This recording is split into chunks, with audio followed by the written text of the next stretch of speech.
सिद्धार्थ, क्या ये जेपी नड्डा का ये बयान कि आप जनता पर ही आप सवाल उठा रहे हैं, उसके फैसले पर सवाल उठा रहे हैं?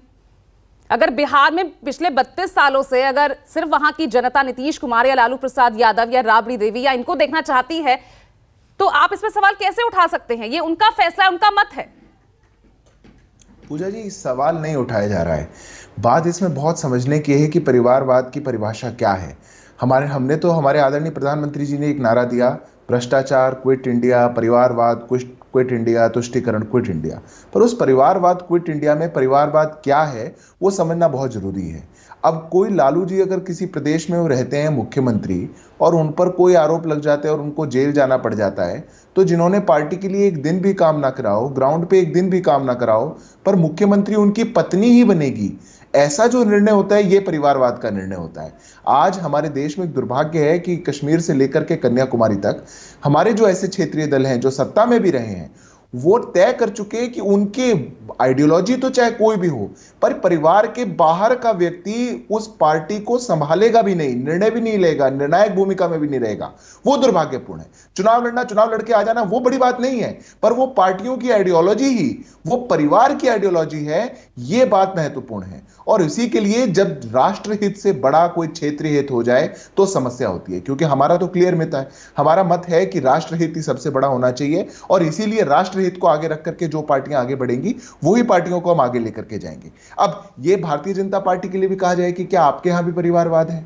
अब इस परिवारवाद की परिभाषा को जो मैंने आपको कहा, हमारे कितने राष्ट्रीय अध्यक्ष रहे हैं आज तक? कौन था किसका बेटा? हमारे प्रधानमंत्री किसके बेटे थे? उससे पहले जो प्रधानमंत्री थे वो किसके बेटे थे?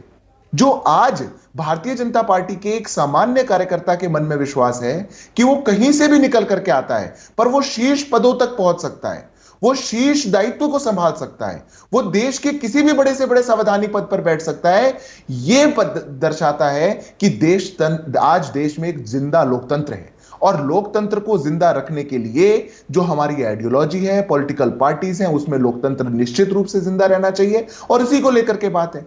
आज जितनी परिवारवादी पार्टियां हैं ये भ्रष्टाचार में लिप्त हो चुकी हैं, ये क्षेत्रीय इंटरेस्ट में लिप्त हो चुकी है। हमने तो नहीं कहा आप क्षेत्रीय पार्टियां बने रहिए, आप बन जाते राष्ट्रीय पार्टियां। इतने सालों से आप चुनाव लड़ रहे थे, आप राष्ट्रीय पार्टियां बनते, आप अपनी पार्टी में लोकतंत्र रखते, आप नए नए लोगों को लेकर के आते।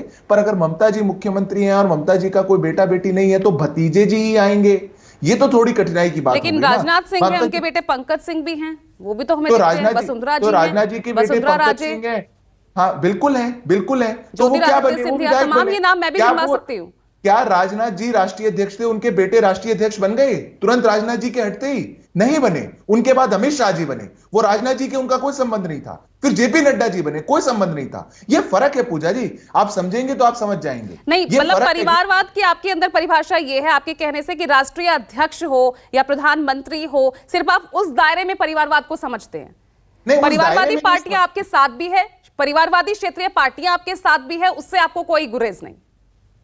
हम पूजा जी उस दायरे में नहीं समझते। हम समझते हैं कि मेरिट के आधार पर अगर कुछ हो तो कौन कहां से आया उस पर कोई फर्क नहीं पड़ता, पार्टियां चला कौन रहे उस पर फर्क पड़ता है। एक विधायक देश में किसी का बेटा जीत गया उससे फर्क पड़ेगा, एक सांसद जीत गया, अरे पूरी की पूरी पार्टी कौन चला रहा है? इतने करोड़ों कार्यकर्ता, लाखों कार्यकर्ता, हजारों कार्यकर्ता जिनके चल रहे हैं, प्रदेशों की सरकार कौन चला रहा है, निर्णय कौन ले रहा है? एक प्रदेश, एक पिताजी अगर मुख्यमंत्री बन गए, अनुप्रिया जवाब दीजिए।